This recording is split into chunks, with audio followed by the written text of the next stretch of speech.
You've got to love the introduction. It's a wonderful bit of razzmatazz there. Let me first of all kick off by introducing our panelists here with us for this session. I'm going to do it from my order sheet rather than from the list in front of me, so just give us a wave. First of all, Nicolas Bourdillon, who's the Chief Research Officer for be.care. Waylon Ian Chin, who's the co-founder and managing partner of First Serve Partners. Natalie Cook, who is our 5-time Olympian, Olympic gold medalist in beach volleyball. Delighted to have you with us here today. Jean-Sebastien Merieux, who is the CEO of Dartfish, and Jamie Paik. Jamie is the director of Reconfigurable Robotics Lab at the EPFL. Thank you all very much indeed for joining us.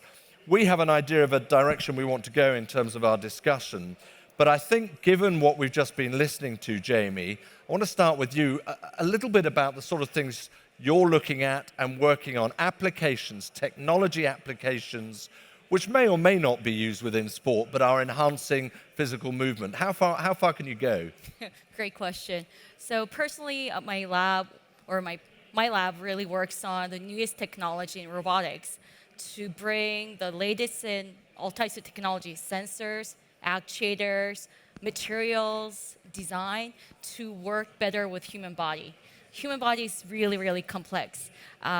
There's been a lot of visionary images in movies regarding exoskeleton, wearables, humanoids, but the reality is there's no machine or robot out there that can replicate human movements. So our effort is not necessarily for replicating human movements, but how to make machines to understand better how we move and how to assist as needed. Nicolas, maybe you could pick up on that. Yes, this applies very directly to you. Yes, you could tell us just tell us a little bit about be.care as well in the process. Okay, well, to start with what Jamie just said, sensors are essential because we need data, and coaches, physicians, physiologists need data to process and understand how the body works and what is the effects of physical activity. And by processing this, we can learn as to what we should be doing, or we can anticipate the body's reactions on the sports field, for example, or to training. And we can act on prevention or education of coaches, of athletes, to achieve better performance by avoiding overtraining or undertraining, for example. Yeah, that's good. There were times when my coach would say, "You're undertraining." And I would say, "No, I'm not. I have a long 20-year career. I'm going to a lot of Olympics. I need to make sure I get my rest and recovery." And rest and recovery is the most important thing for an athlete. We all train. It's who rests and recovers the quickest and the most efficient. And if there is data that can assist that process so that you're not going off the feeling and the athlete doesn't have to fight with the coach and the coach doesn't have to fight with the athlete, and there can be a series of data, that would be very helpful. Unless, of course, it says that I'm under training and I needed to train harder. But I think that's a very important part. And from a robotics point of view, I can see a great application to the injury recovery and the rehabilitation and having the body move back, get its neuromuscular pathway working better. So it's really an exciting time for sport, and for someone who started back in 1994, a long time ago, I've seen the evolution of technology through our sport, and some of the things coming out now are just amazing. It's moving very fast, that's clear. Jean-Sebastien, you've helped us set up a sort of course for this panel and the direction we could take, which relates quite directly to what Natalie's saying there. And where does the athlete, where will the coach fit into this? Just before we get onto that, though, Dartfish, tell us briefly what you do. Yeah, so Dartfish is a spin-off from the EPFL here in Lausanne. And in fact, we are specialized in athlete performance, and especially based on video analysis and now data production based on video. So that's very good because I believe when Natalie started, most probably video was one way of recovering, one way of helping to recover from injury. And now we see that it is moving progressively to wearables and data. So that's really interesting to see this movement. Right, and Waylon, you're working and you're looking out here, hopefully looking out here as well while you're here at opportunities, startups, the sort of where the future lies. Tell us what you do. Definitely. At First Serve Partners, we invest in sports media and consumer technology, and we look to invest in all these incredible projects and companies that everyone up here is talking about. And what we try to do is involve a lot of our athletes that we have brought on, professional athletes, past, former athletes, as well as current professional athletes. We brought them on to be part of the discussion and on our advisory board or as partners in some of these projects that we invest in. It's been immensely helpful in providing the proper feedback for all of you up here, I'm sure.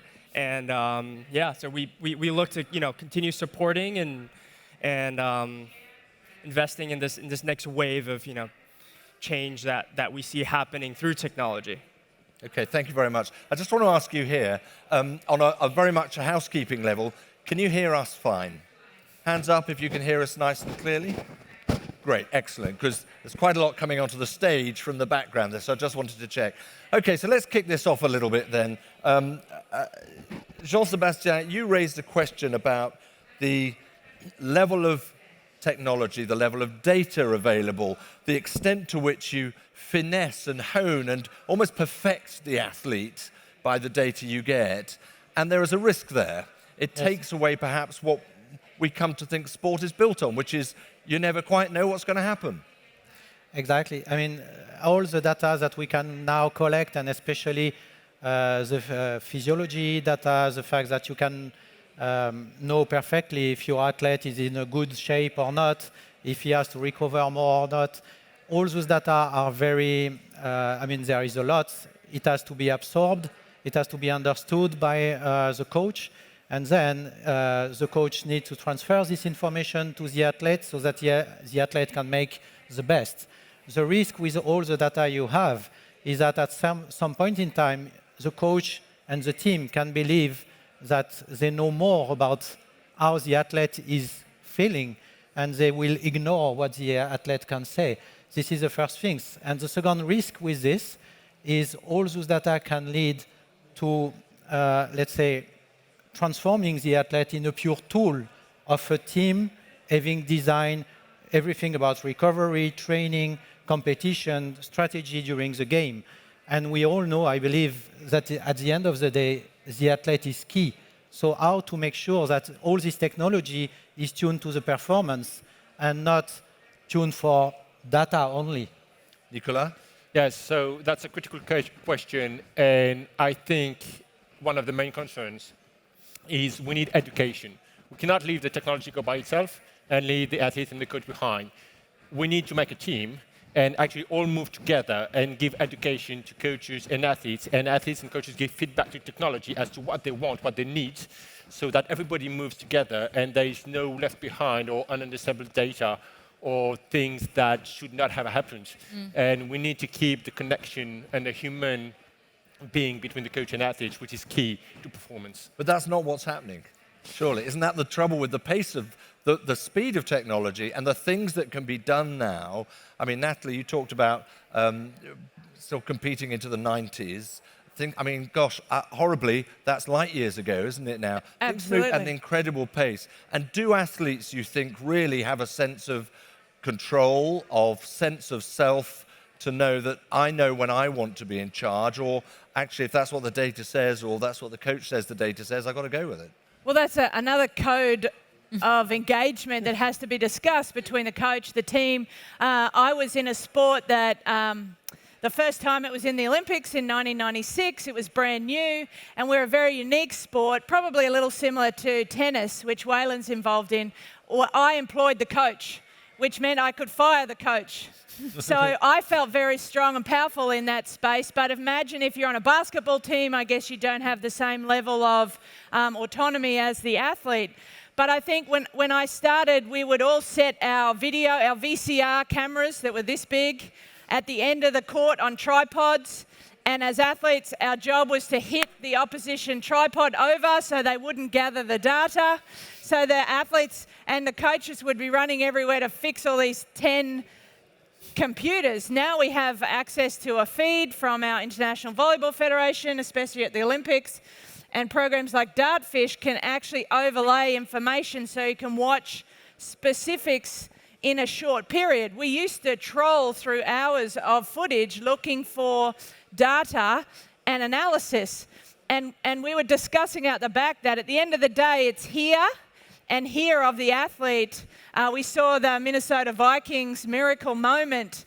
That is never going to come from data. No. That is going to come from heart and soul and grit and guts of an athlete, right? But hold on. Because if you think about Moneyball, if you think about, I don't know, some of the technologies within the Olympics even, I hate to draw on one of my own heroes, Chris Boardman, gold medalist cyclist. He had a bike which was in a different technological level to everybody else. So still, you can win on the basis of technology. Jamie, presumably you would get that, and Waylon, that it can be built on technology, which is one of the worries in a sense. So I guess I want to stay really careful when I say technology is essential, because we could, at the end, it's the athlete who's going to try their best, train their body, and know when their body's broken and needs healing. But technology gets involved to make process more efficient and to understand. There's a reason that you guys put the tripods of cameras there to analyze the opponent's skills. So understanding data is one thing, but understanding your own data, that's another. What do you want to look into? So for example, Dartfish, you're tracking the movement of athletes themselves or opponent athletes. But the movement, how fast it may be, is not a representative of what's going on in the body. They may be running faster because that day they had extra caffeine. Okay, this is me who's completely not the athlete, just making things up here. But it's accumulation of all different factors in the body that creates that faster velocity. So we're never really sure whatever we do in technology is helping which part of the body. Is it mechanical? Is it chemical? Is it psychological? We don't know. So one of the things that technology can really be used for is that if you have an inkling which area you want to investigate further, there are technologies that's out there to understand that phenomenon better. Waylon, what are you drawn to then? The Natalie Cook School, which is look for the talent and see what it can do, or let's be honest, the next exciting new technological thing? Definitely. I think I speak from both sides. I was a professional athlete as well as a tennis player growing up. I actually used Dartfish 15 years ago as a junior tennis player with the United States Tennis Federation. And I think back then it was still relatively new to utilize technology as an athlete, and now you see it happening more and more, as everyone up here is looking to do. So I think if utilized correctly, I think from the gist of what everyone's saying is that it can be helpful, and it can be a huge advantage for coaches, for athletes, for teams, for leagues, and even for fans as well, to better engage with their favorite athletes or their team or their favorite teams.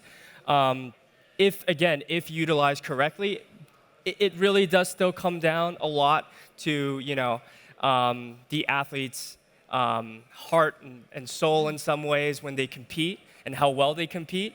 He's walking on the fence. He's tiptoeing on the fence. And at the end of the day too, the bottleneck sometimes is in the coaching. So and every sport is different. There's clearly a hierarchy of sports financially and emotionally and television and all of those things. If we I'll represent the bulk of the little sports down the bottom of the chain, cost prohibitive. We also need our coaches to understand how to analyze it. And the brain, how does it process in the moment data that we might get from all of these wearables and sensors and engagement tools? Too much, overload, right? See ball, hit ball. Yep. Yeah, that's And I need to be as confident as I can be. So on Sebastian's line there, if it builds some confidence, watching myself perform activities over and over in the data analysis, great. I was just saying that sometimes I come off the court feeling like I had an awesome performance and watch the data and then it wasn't so good. So it can have a negative effect on the athlete. Every human is different, and the coaches need to, if they've got big teams, understand how the data is going to affect each athlete. That's another whole emotional intelligence level, because some athletes like data and some don't. Yeah, Do you think there is a point? Sorry, Sebastien, go on. I mean, I was just jumping because we just touched very fast on the fan, and I believe the technology development currently allow to bring a lot of information to the fans via the data and so on. But at the same time, technology could lead some coach to design a strategy for the team to win, which is not making this spectacular and a wow effect. And I mean, I'm French, but I'm sorry, the World Cup, the soccer World Cup, the French won, but it was not the most amazing game, especially versus Belgium, but they won. So sometimes data is helping the coach to take the right decision to win, but it's going against the fan engagement, if I may. So what do you do about that? Because I share that view, actually, and you get to a point where every movement of every player is then handed to the opposition, so they know exactly which way their opposite number is going to turn on a football pitch, come inside, stay outside, whatever, and they cancel it out. And you end up with a rather drearier sport. So from that point of view, is technology, is it killing we're back to that, the unpredictability of sport? So from what we know, we know that the international federation are always looking at seeing this effect and trying to adapt rules, games, and so on to make sure that they maintain attractiveness for the fans, because sports without fans, we lose a very big component. Waylon, can that work, given the speed of change as well? Absolutely. I think, as more teams, federations engage with technology, I think that's only going to allow for or cause other teams and athletes to use that technology to almost, combat that, the new strategies that they use based on all this data and input that they receive. So I think, if anything, it could allow for, even a more interesting dynamic that is created for not only the athletes but the fans, right? I mean, technology is there for them to engage with as well, not only, during the game, but when they're not at the field or the arena as well. I think, we discussed this earlier, where a lot of the next generation of fans, the younger audience, it's when they go to a game now, or watch a soccer game or a basketball game, they're on their phones, half the time, snapping, posting, liking, tweeting, whatever.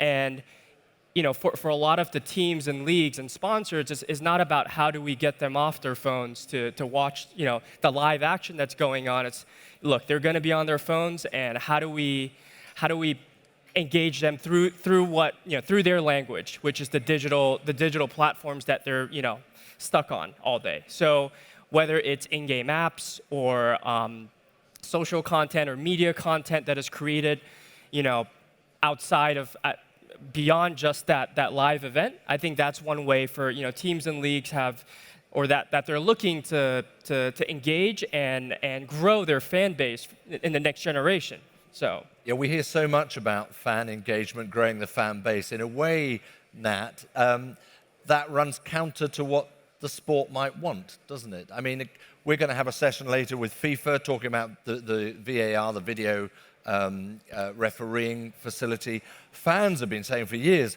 bring it in, because it's interesting, it gets rid of a rule. It's not high technology, but the sport was trying to manage what was best for the sport. Now, the sports are having to listen to the fans and adapt to the fans, and that's not necessarily in your best interest. Well, and driving the fan engagement data drives the direction of the sport, so that you continue to have fan engagement.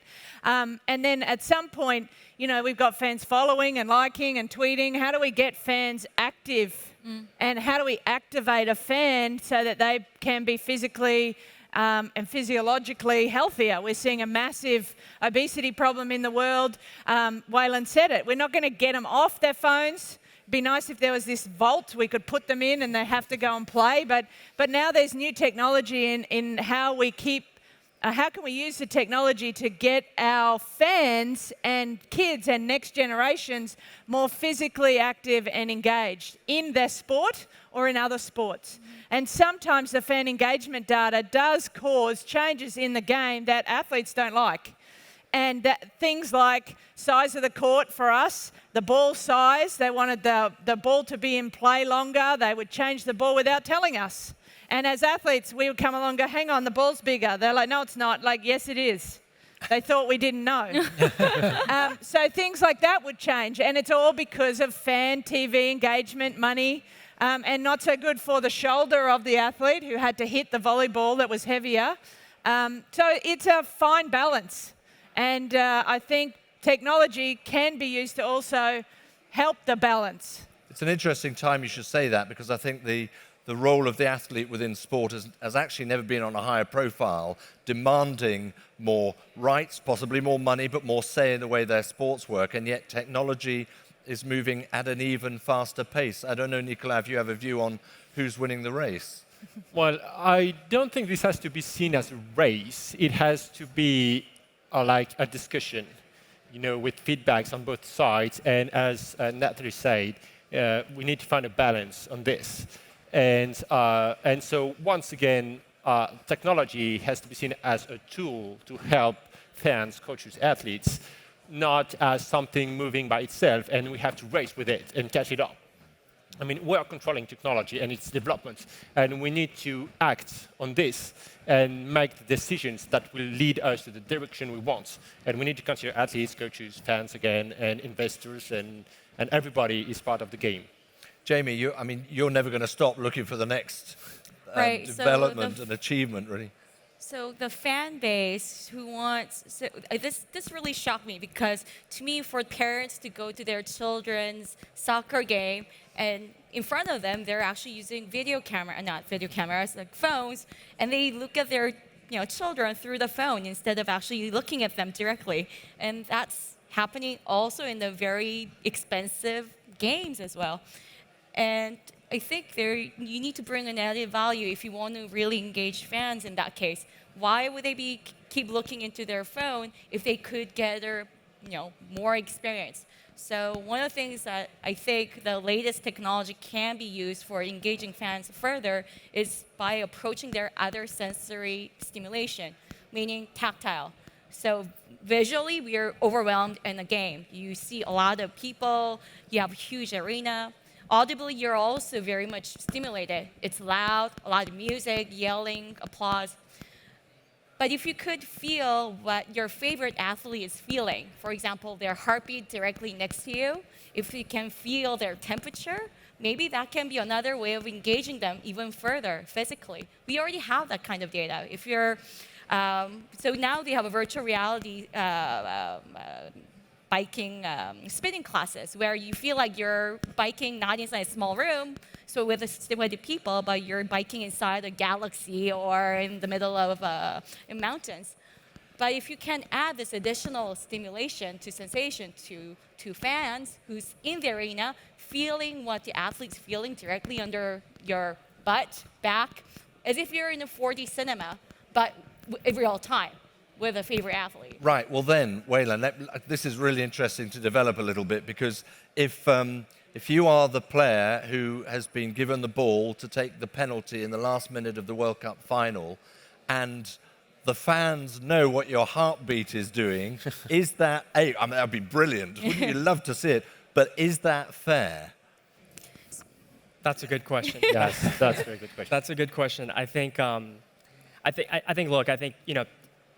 technology definitely will allow for, more fan engagement, which you're right, will drive, the way the sport is structured or constructed, the rules, the ball size and all that. But I think that also probably allows for, guys like Nicolas and John, that, for them to create technology as well to help the athletes adapt better, perform better, and adapt to all the new rules and changes that do go on, and hopefully make it, a more exciting and a creative environment for everyone, from the athletes to the coaches to the innovators around the sport, for teams, for leagues, for fans as well.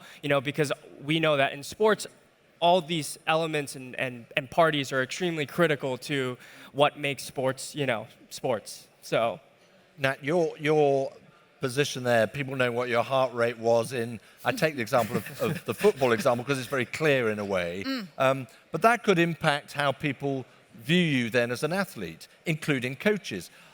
They bottle it at the big moment. Look at that heart rate. I mean, yeah, then you're going to have athletes trying to get the heart rate at that appropriate time because and as I said, every human is different. I can tell you what he's feeling. He's crapping his pants right there. He's got the World Cup on and his job is to lower his heart rate so he can perform his skills. And we see it from archers. So we used to do archery as a side activity because after 20 years, again, you get bored, you want to do some different things. We chose archery with the objective of a target, a small target that's a long way away. So once every 4 years, we compete at the Olympic Games. And it was about lowering our heart rate and being mindful about our one shot that week. So everything became an analogy. And so most people know fans are on the edge of their seat at penalty time. Half of the stadium wants it to go in and half wants it to go out. So it's this tension dynamic. As an athlete, you feel that. So if the crowd is feeling it too, that could heighten all the senses for everyone. It could, I have no idea what that would be like. It'd be pretty interesting, Jamie. I'd be interested to go with you on that journey. Whether it's fair, I don't know, David, but I definitely think the more information the fan has about you, we see trouble on social media bullying about that too, which can be a problem.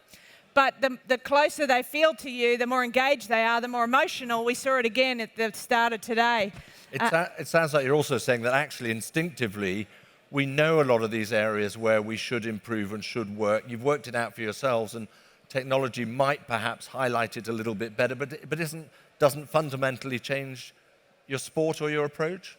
No, not really. At the end of the day, you're performing. It's up to you. The ball's in your hand, the ball's on your foot. And the whistle blows and you win or lose.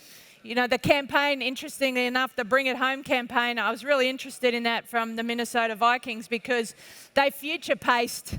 They went out there boldly saying that they were going to create NFL history and they were living into that reality that they created. And unfortunately, it fell short. But that's the way we processed our Olympic gold medal. We did the same thing, and for us, it worked.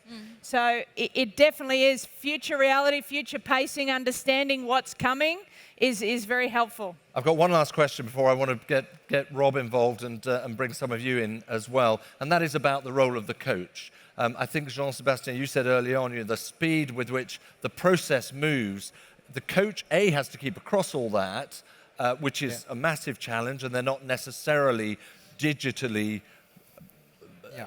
at the forefront of digital. And B, maybe someone can do it instead of a coach. Maybe you don't need a coach anymore. Where does the coach fit in the future?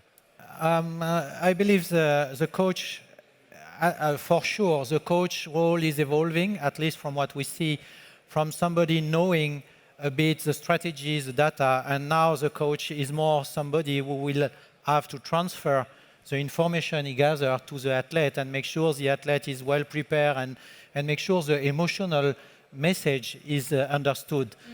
Previously, maybe the coach could have been, I know, I am the one with the knowledge, I have experience, so you have to do like this. And now this will be more difficult for the coach to say, I know, because he will have so much data that the other coach may know the same. So it's more in the link with the athletes that I believe this will evolve. Is there a future for the coach? Nicolas? Yeah. So, I think that the knowledge and experience of the coach is still critical. I mean, adding technology does not decrease the importance of knowledge and experience.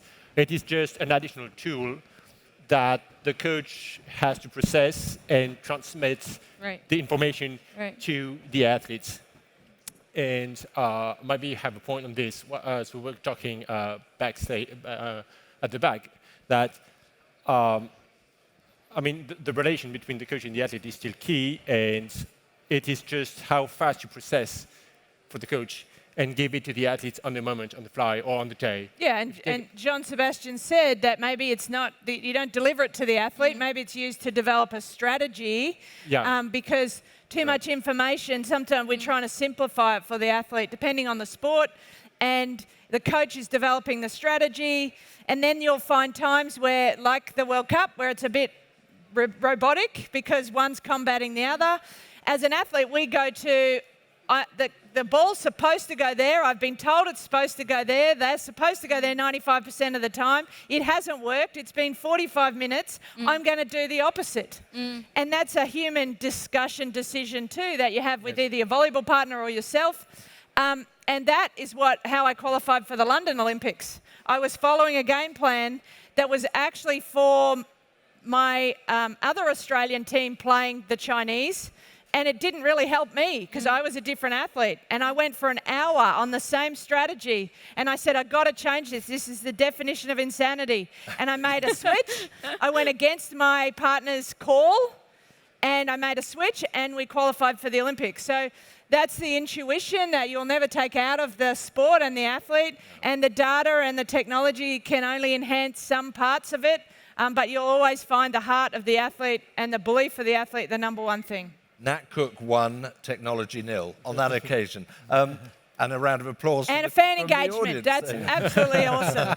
Excellent. Look, I do want to open it up to you. Please feel free to ask any question on, that would associate to the panel. Doesn't have to follow our discussion particularly. Rob, can I throw it over to you? Have we got anyone with any particular questions they'd like to ask at the moment? If not, I've got one I'd like to ask. Particularly, I suppose, for you, Natalie, as an elite level sportsman, at what age does data have to start coming in? I mean, you get 13, 14-year-olds playing pretty much elite level sport now.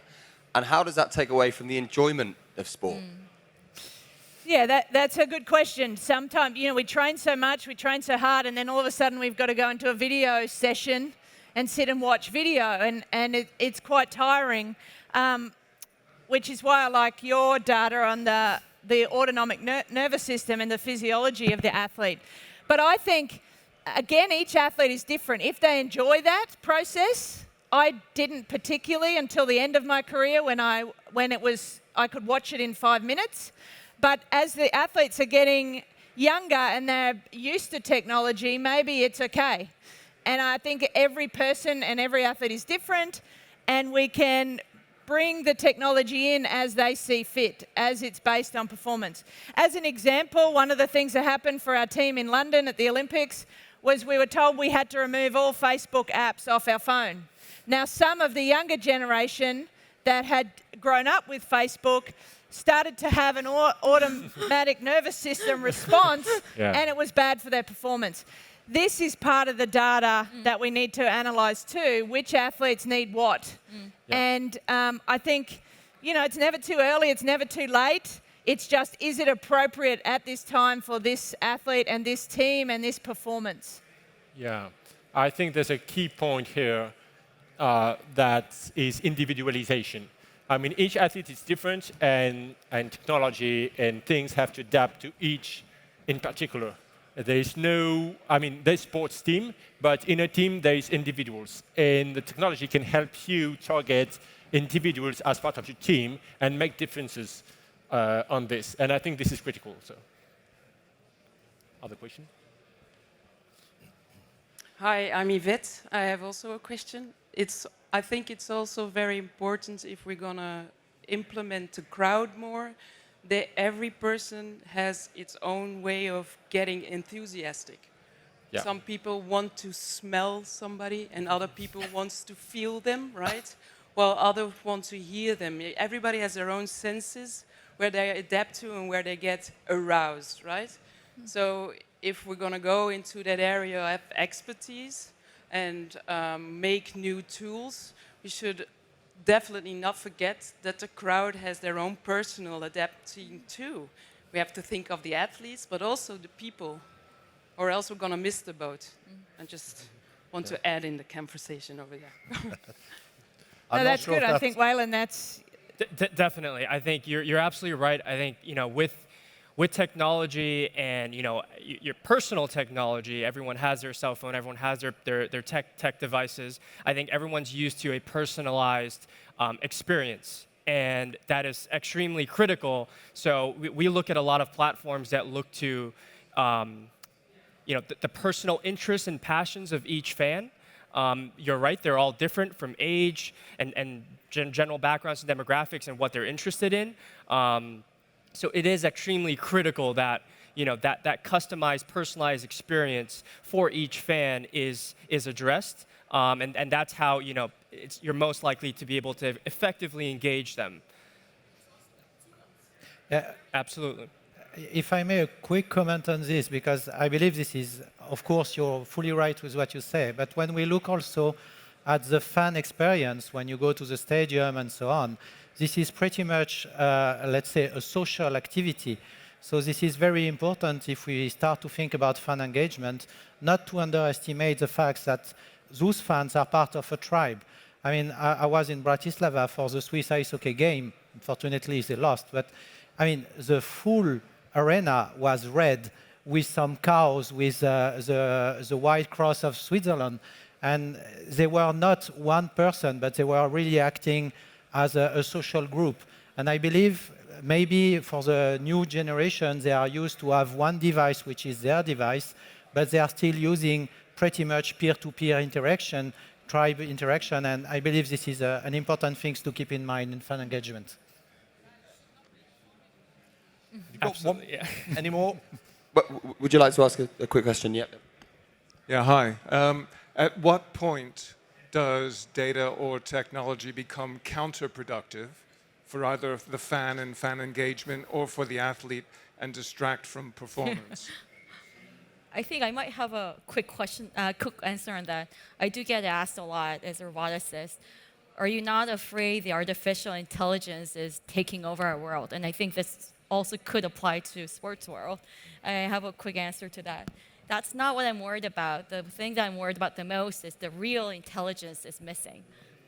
As soon as you rely full-heartedly, 100%, and believe whatever you're seeing and counting fully on the data that you're seeing, then that's when it gets really dangerous.